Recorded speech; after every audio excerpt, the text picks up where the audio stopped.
Hello welcome back to MK discovery channel. இப்போ வந்து பார்த்தீங்கன்னா நம்ம போஸ்ட் மார்க்கெட் ரிப்போர்ட் பார்த்துடலாம். நாளைக்கு எப்படி வந்து ட்ரேட் ஆக வாய்ப்பு இருக்குன்னு பார்த்துடலாம். நம்ம நேற்று சொன்ன மாதிரியே பார்த்தீங்கன்னா அந்த லொக்கேஷனில் மட்டும் ட்ரேட் ஆகிட்டு நேற்று வீடியோ பார்த்தீங்கன்னா தெரியும். நான் சொல்லியிருந்தேன் இந்த லொக்கேஷனுக்குள்ளே ட்ரேட் ஆகிற வாய்ப்பு இருக்குன்னு சொல்லிட்டு. அதே மாதிரி இந்த லொக்கேஷனுக்குள்ளே தான் ட்ரேட் ஆகிட்டு இருக்கு. இன்னும் வந்து டிமாண்டையும் சப்ளையும் வந்து உடச்சிட்டு மேலே போகலை. சரிங்களா? ஆஸ் யூஷுவல் அதே மாதிரி தான் போயிட்டுருக்கு. இன்றைக்கி நான் மார்னிங் வாட்ஸ்அப் சேனலில் வந்து ஜஸ்ட் ஒரு இன்ஃபர்மேஷன் கொடுத்துட்டு இருந்தேன். எப்படி சப்போர்ட் பிரேக் பண்ணுது பாருங்க, லைவ்லேயே கொடுத்துட்டு இருந்தேன். ஃபோட்டோ எடுத்து அப்லோட் பண்ணிட்டு இருந்தேன். அது வீடியோ எடுத்து அது வந்து உங்களுக்கு ஓரளவுக்கு ஹெல்ப்ஃபுல்லாக இருந்துச்சுன்னு நினைக்கிறேன். ஹெல்ப்ஃபுல்லாக இருந்தால் ஓகே தான்.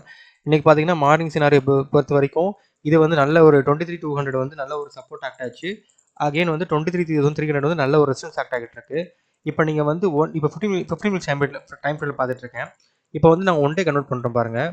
ஒன் டே கன்வெர்ட் பண்ணும்போது நீங்கள் ஸ்டில் அதை பார்க்கலாம். நம்மளுக்கு வந்து கேப் அப் வந்து எப்படி ஆயிருக்கு. இந்த கேப் அப் மேலே வந்து பார்த்தீங்கன்னா கரெக்டாக அந்த லிக்விடிட்டி ஜோன், அதாவது என்ன சொல்கிறது, உங்களுக்கு அந்த டிமாண்ட் ஜோனில் தான் சுற்றிட்டு இருக்குது. டிமாண்ட் ஜோனில் தான் மார்க்கெட்டே இருக்குது. சரிங்களா? இப்போ டிமாண்ட் ஜோன்லேருந்து பவுன்ஸ் ஆகி மேலே போக இருக்குது. பட் இந்த ப்ரீவியஸ் டே, அதாவது ஒரு 2 நாளைக்கு முன்னாடி உள்ள கேண்டலுக்கு பார்த்தீங்கன்னா ஃப்ரைடே, அதை பிரேக் பண்ணி மேலே போனால் மட்டும் தான் உங்களுக்கு நல்ல ஒரு குரூஷியலாக வந்து மேலே போகிறதுக்கான வாய்ப்பு இருக்குது. அதர்வைஸ் வந்து சைட் வேஸ்க்குள்ளே தான் மார்க்கெட் போயிட்டு இருக்கும். இப்போ வந்து பார்த்தீங்கன்னா அகைன் வந்து ஒன்னொரு சார்ட் பார்த்தீங்கன்னா தெரியும் உங்களுக்கு. பார்த்தீங்களா? அந்த பின்பம் தெரியுது உங்களுக்கு அந்த இன்னொரு சார்ட்டில். இந்த இதை தாண்டணும். நான் சொன்ன மாதிரி இந்த இதை தாண்டி மேலே போனால் மட்டும்தான் நம்மளுக்கு வந்து அப்பர் சைடு வந்து போகிறதுக்கு வாய்ப்பு இருக்குது. அல்லது இந்த லோவை கட் பண்ணி கீழே போச்சுன்னா நம்மளுக்கு வந்து கீழே போகிறதுக்கான வாய்ப்புகள் இருக்குது. அதோட லெவல்ஸ் ஆல்ரெடி கொடுத்துருக்கு. அந்த லெவல்ஸ் இன்னும் டச் பண்ணவே இல்லை மார்க்கெட். ஸோ அந்த ப்ரீவியஸ் லெவல்ஸ் நீங்கள் பார்த்துட்டே இருக்கலாம். சரிங்களா? இப்போ நம்ம கரண்ட் சினாரியை பொறுத்து போயிடலாம். இப்போ 15 மினிட்ஸ் டைம் ஃப்ரேமில் வந்து பார்த்தீங்கன்னா இப்போ நம்மளுக்கு ஒரு 15 மினிட்ஸ் டைம் ஃப்ரேமில் வந்து இன்றைக்கி மார்னிங் ஒரு ட்ரெண்ட் லைன் போட்டிருந்தேன். அதை பிரேக் பண்ணிட்டு கீழே வந்து சைட்வேஸ் போயிடுச்சு மார்க்கெட்டு. ஸோ நாளைக்கு வந்து சினாரியோ ஓடி பார்க்கும்போது இன்னும் இந்த பாக்ஸ் தான் சுற்றிட்டு இருக்கு மார்க்கெட்டு. இன்னும் இந்த பாக்ஸ் தான் சுற்றிக்கிட்டு இருக்கு. இப்போ இம்மீடியட் சப்போர்ட் வந்து பார்த்தீங்கன்னா நாளைக்கு வந்து பார்த்தீங்கன்னா 23,200 இருக்கும். அதாவது ஃப்ளாட் ஓப்பனிங் ஆனாலும் சரி, கேப் டவுன் ஓப்பன் ஆனாலும் சரி, கேப் அப் ஓப்பன் ஆனாலும் சரி, ஒரு இம்மீடியட் சப்போர்ட் வந்து 23,200 இருக்கும். நாளைக்கு எக்ஸ்பெக்ட் டேட் வேறு, கொஞ்சம் வொலட்டிலிட்டி வந்து ஜாஸ்தியாக இருக்கும். ஸோ நாளைக்கு இது மேலே ட்ரேட் ஆகிட்டு இருந்துச்சு மார்க்கெட் வந்து ஒரு நல்ல ரெசிஸ்டன்ஸ் வந்து 23,300 போகும். இந்த இவ்வளவு நாள் வந்து கன்சாலிடேட் கொடுக்கல, ஓரளவுக்கு மூணு கொடுத்துருக்கு. ஸோ இந்த ஜோனை விட்டு வெளியே வர பட்சத்தில், அதாவது நல்லா தெரிஞ்சுக்கோங்க, இந்த ஹையை நல்லா வாலிபால் பிரேக் பண்ணுச்சுன்னா, அடுத்து இந்த ஹையை பிரேக் பண்ணுச்சுன்னா கண்டிப்பாக சொல்கிறேன், அடுத்து நல்ல மார்க்கெட் வந்து மூவ் ஆகி மேலே போயிடும். அதே மாதிரி இந்த லோவர் சர்க்கிள்ஸ் இருக்குல்ல, இந்த சர்க்கிள், இந்த லோ ஃபுல்லாக கட் பண்ணி கீழே போச்சுன்னா மார்க்கெட் வந்து இன்னும் நல்லா கீழே போயிட்டு இருக்கும். ஸோ அதை பேஸ் பண்ணி போங்க. உங்களுக்கு ஒரு ஸ்டைல் வச்சுக்கோங்க. நாளைக்கு மார்னிங் வந்து பார்த்தீங்கன்னா ப்ரைஸ் மூமெண்ட் டார்கெட் கொடுத்துருந்தேன். அதாவது ப்ரைஸ் மூமெண்ட் கொடுத்துருந்தேன்.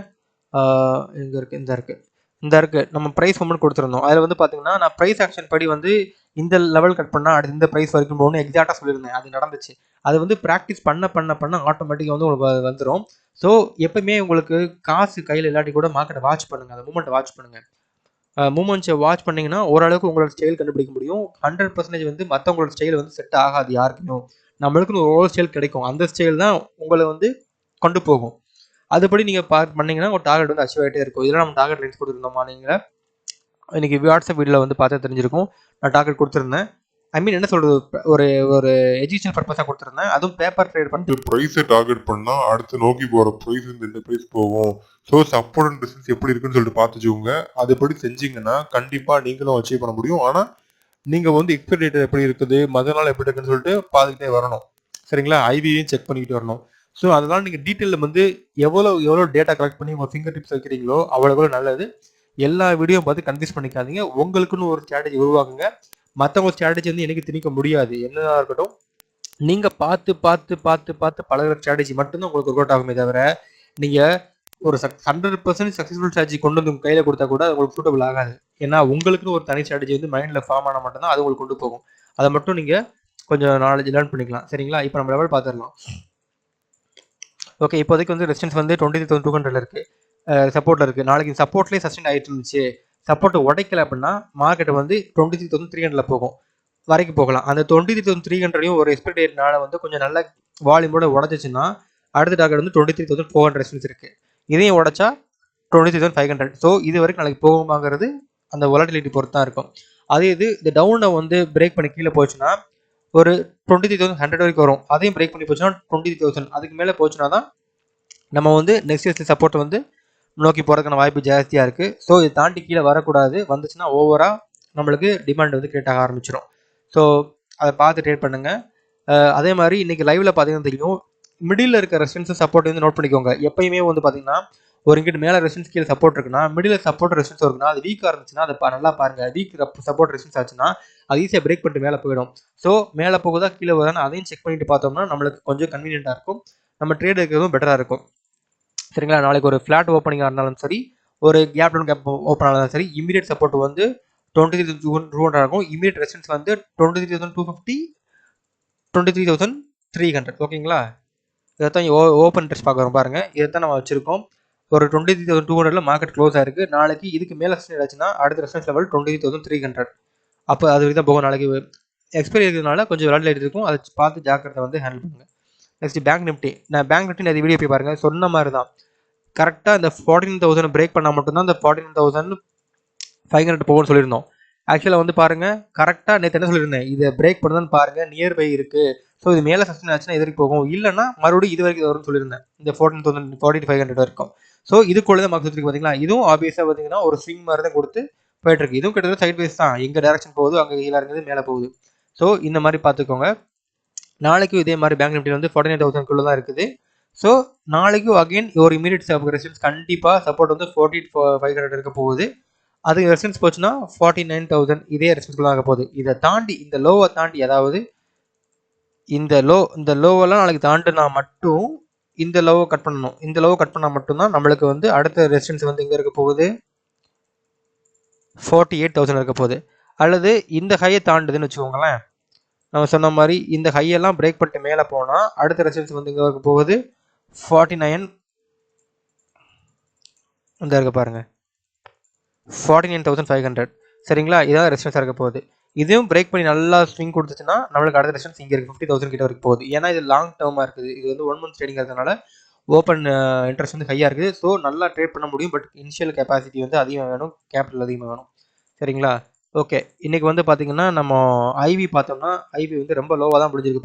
10 நாளைக்கு வந்து ஐவி சேஞ்ச் ஆகும். ஸோ நல்ல ஐவி வந்து ஒரு 23க்கு மேலே 25க்கு மேலே இருந்தால் மட்டும்தான் உள்ளே வந்து வால்டிலிட்டி இருக்கும், ட்ரேடிங் ஆப்பர்ச்சுனிட்டி கிடைக்க வாய்ப்பு இருக்கும். நாளைக்கு எக்ஸ்பைரி டே வேறு டிகே ஆகிட்டே வரும். அதனால் என்ன பண்ணுங்கள், நெக்ஸ்ட் எக்ஸ்பைரி போய் ட்ரேட் பண்ணிக்கோங்க. நாளைக்கு ஸ்கேல்பர்ஸ் என்ன பண்ணுங்கள், ஸ்கேல்பிங் பண்ணுறதா இருந்தால் இங்கே டேட்டா இருக்குது பார்த்தீங்கன்னா, சொன்ன பார்த்தீங்களா, ஆல்ரெடி சொன்ன மாதிரி டேட்டாவை செக் பண்ணுங்கள். டேட்டா எப்படி சப்போர்ட் அண்ட் ரெசிஸ்டன்ஸ் ஃபார்ம் ஆகுதுன்னு பாருங்கள். இம்ப்ளைட் வாலிடிட்டி பாருங்கள். எப்பவுமே செக் பண்ணக்கூடிய 3 data, support and resistance, implied volatility, price changing. இது 3மே நீங்கள் அந்த வால்யூமு, இந்த இதெல்லாம் 4 சினாரியோ வந்து கையில் வச்சுட்டா மட்டும்தான் உங்களுக்கு டேட்டா வந்து உங்களுக்கு அஃபெக்ட் ஆகும். இது ஃபிங்கர் டிப்ஸில் இருக்கிற மாதிரி இருக்கும். சரிங்களா? ஸோ இந்த ப்ரைஸ் மூமெண்ட் அட்ஜஸ்ட்மெண்ட் பாருங்கள், எந்த ப்ரைஸை வந்து பிரேக் பண்ணால் அடுத்து எந்த ப்ரைஸ் போகுங்கிறது கண்டிப்பாக தெரிஞ்சிருக்கணும். அந்த ப்ரைஸ் ஆக்ஷன் மெத்தட் கண்டிப்பாக தெரிஞ்சிருக்கணும். அப்போ முடியும். என்னைக்குமே இண்டெக்ஸ் மேலே போகும், ப்ரைஸ் வந்து அவ்வளோ மேலே போகாது. ஏன்னா அப்போது இம்ப்ளாய் வாலிட்டியில் வந்து கொஞ்சம் அட்ஜஸ்ட்மெண்ட் ஆகிட்டே இருக்கும். ஸோ நம்ம வந்து இண்டெக்ஸ் மேலே போகுதுன்னு சொல்லிட்டு நம்ம வந்து என்ட்ரி கொடுக்கவே கூடாது. ப்ரைஸ் மேலே போகுதா, நம்மளுக்கு வந்து ப்ரைஸ் மேலே போகுதா, அதான் கான்செப்ட். ப்ரைஸ் வந்து மூவ்மெண்ட் ஆகுதா, அதான். சில சமயம் வந்து இண்டெக்ஸ் நல்லா மேலே போகும், ப்ரைஸ் அங்கேயே நின்றுகிட்டு இருக்கும். அப்போ அவசரப்பட்டு என்ட்ரி கொடுத்துடவே கூடாது. நம்மளுக்கு ப்ரைஸ் மூவ்மெண்ட் தெரியும், அது பழக தான் அந்த ப்ரைஸ் மேலே போகுமா கீழே வருமானு தெரியும். மார்க்கெட் வந்து ஒரு நாள் 2 நாளும் கிடையாது, டே டு டே லேர்னிங் தான். அதே மாதிரி தான் நம்ம பண்ணிக்க முடியும். ஸோ இந்த ப்ரைஸ் மூவ்மெண்ட் இந்த பிரேக் பண்ணால் அடுத்து எந்த ப்ரைஸ் போகும், அந்த அளவுக்கு ஐவி இருக்கா, ஃபர்ஸ்ட் ப்ரைஸ் மூவ்மெண்ட் ஆகணும்னா ஐவி இருக்கணும். ஐவி இருக்கான்னு நல்லா பார்த்துக்கணும், ஐவி நல்லா பொட்டன்ஷியல் இருக்கான்னு பார்த்துக்கணும். ரெண்டாவது சப்போர்ட் அண்ட் ரெசிஸ்டன்ஸ்ல வந்து மார்க்கெட் ஸ்ட்ராங்காக இருக்குதா அதையும் பார்த்துக்கணும். மூணாவது வால்யூம். ஓகே, எல்லாம் கேதர் பண்ணி வச்சுட்டாங்க, அடுத்து இங்கே தான் போகும்னு தெரியணும். ஸோ அப்போ தான் ப்ரைஸ் டார்கெட் வந்து சூஸ் பண்ணணும். அதுக்கடையில் வந்து இண்டெக்ஸ் மேலே போகுதுன்னு கூட போகக்கூடாது. ஸோ நம்ம ப்ரைஸ் ஆக்ஷன் மெத்தடில் ப்ரைஸ் டார்கெட் தெரியணும், இம்பை வாலிடிட்டி, சப்போர்ட் அண்ட் ரெசிஸ்டன்ஸு, அடுத்து வால்யூம், அடுத்து ப்ரைஸ் அட்ஜஸ்ட்மெண்ட். இது இருந்தால் மட்டும்தான் உள்ளே போகணும். இண்டெக்ஸ் வந்து மேலே போகும் கீழே வரும், அதோட வேலை பார்க்கறது இருக்கு. ஆனால் ப்ரைஸ் மூவ் ஆகுதா, ப்ரீமியம் வந்து சேஞ்ச் ஆகுதா, அதான் பார்க்கணும். நாளைக்கு டிகே ஏற்படும், எக்ஸ்பைரி டேட் வேறு, கொஞ்சம் பார்த்து ஹேண்டில் பண்ணுங்கள். வொலாட்டிலிட்டி இருக்கும், இங்கே சப்போஸ் ஸ்விங் கொடுத்தே இருக்கும், சடனாக மேலே போகும், சடனாக கீழே வரும். அது வந்து நாளைக்கு எக்ஸ்பைரி கண்ட்ரோல் பண்ணுறாங்கன்னு தெரியாது. அப்படி கண்ட்ரோல் பண்ணலாட்டி மார்க்கெட் எப்படி இருக்கும்னா சப்போர்ட்டில் இருக்கும், திடீர்னு இப்படி போகும், திடீர்னு இப்படி வரும், இப்படி போகும், இப்படி வரும். சப்போர்ட் கிட்ட போயிட்டு என்ன பண்ணும், டக்குன்னு மேலே சப்போர்ட் உடச்ச மாதிரி காமிக்கும், உடச்சு என்ன பண்ணும், மகின் ஒரு பெரிய விக் வச்சுட்டு கீழே வரும். ஸோ அவசரப்பட்டு என்ட்ரி எக்ஸிட் கொடுக்கக்கூடாது, பொறுமையாக இருக்கணும். லேர்னிங் பண்ண தான் எங்கே என்ட்ரி எக்ஸிட் கொடுக்க முடியும். நான் பல தடவை சொல்கிற மாதிரி தான், நம்ம என்ட்ரிங்கிறது ஒரு தடவை தான் கிடைக்க போகுது. அந்த என்ட்ரி அண்ட் எக்ஸிட்டை வந்து தெளிவாக எடுத்துட்டிங்கன்னா ப்ராஃபிட்டில் இருப்போம். ஓகேங்களா? தேங்க்யூ ஸோ மச் ஃபார் வாட்சிங். தேங்க்யூ.